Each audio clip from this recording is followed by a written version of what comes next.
Understanding the differences of different generations. Hi, I'm Bill Stanczykiewicz. This is the first day from the fundraising school, and I'm joined today by my colleague, Dr. Patricia Snell Herzog. Dr. Snell Herzog is a nationally recognized researcher on a wide range of philanthropic behaviors, including distinctions we see amongst generations and their philanthropic activity. And that's why she's authored Chapter 31 of Achieving Excellence in Fundraising, the fifth edition, Differentiating Generations and Their Giving. And Patricia, always a delight to have you with us at the fundraising school, including on today's podcast. Always a pleasure, Bill. Thanks for having me. So what are these differences we see in generations? A charitable gift is a charitable gift, but we do see some distinctions across these generations. What have you found? So one of the things that is important to cover before we dig into and answer that question is that generations it's a common understanding out there, a way to understand, changes across time. And people tend to think about these kind of cohorts or, groups of people like the millennials or Gen Z. It's a kind of a good popular notion. And then it's one of those ideas or concepts that's really tricky to kind of measure and put specifics around because it's really an intersection between age and life stage, as well as social and historical factors that have kind of segmented groups together. So for example, the baby boomers being characterized by Vietnam or the millennials in hindsight being characterized by 9/11. And so there's this aspect where it's like, maybe this is about the generation, right? Or maybe it's also about changes over the life course, because at any snapshot point in time, a generation is also at a particular life stage. And so one of the things that we in the field have found regarding understanding younger people is that the transition into adulthood is taking longer for younger people. And so that life stage of kind of being stuck in between is a longer period of time than it was for prior generations. So what we found is that people who are kind of stuck in between tend to be less rooted, tend to be less engaged, during that phase of their life in their local community and therefore in their organizations. So that's one thing to keep in mind when people are fundraising, is thinking about how to build those connections with people who may be more episodic at that stage in their life in terms of their engagement with an organization.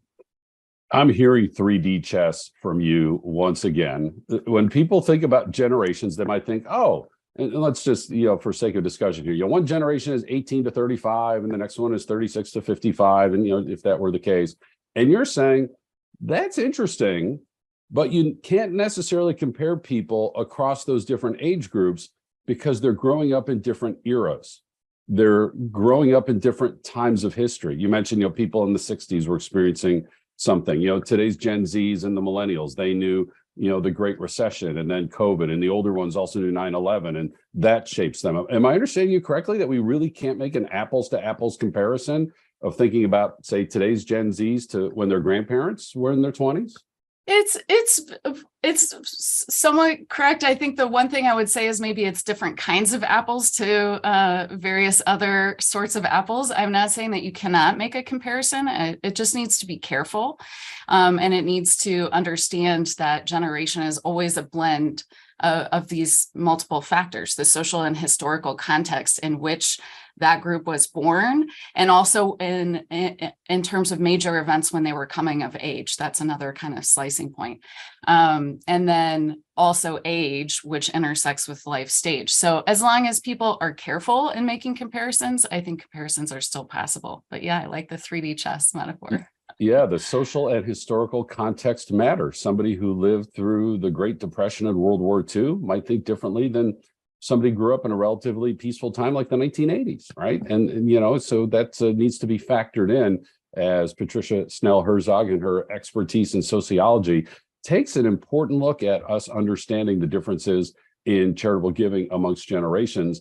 And Patricia, from your first example, what I also heard is we can't stay static. And you talk about this in the chapter, that there are these kind of life course developments over time. Can you help us understand that aspect of this topic?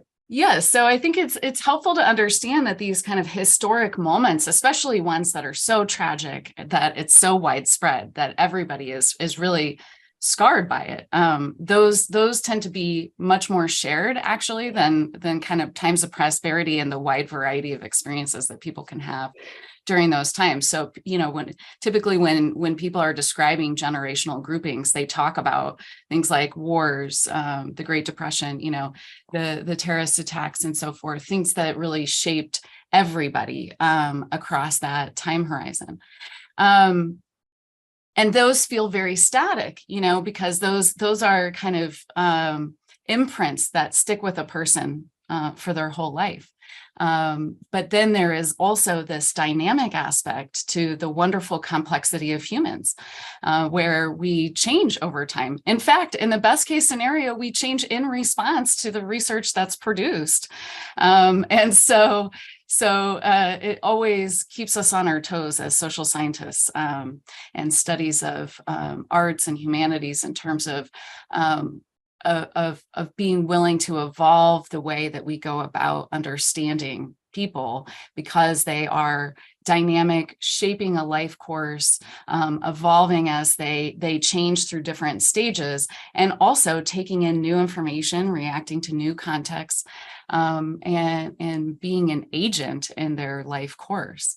And so one of the things that comes out of the scholarship on life course development is this idea that people are going through different phases because of some of the contours that are part of being that set of ages. So for example, when people are launching into the early stages of adulthood, or what some people call emerging adulthood, there's this focus on how am I going to mobilize my aspirations into a career? How am I going to get hired? Where am I going to live? Do I have enough education, or do I need to go back to school?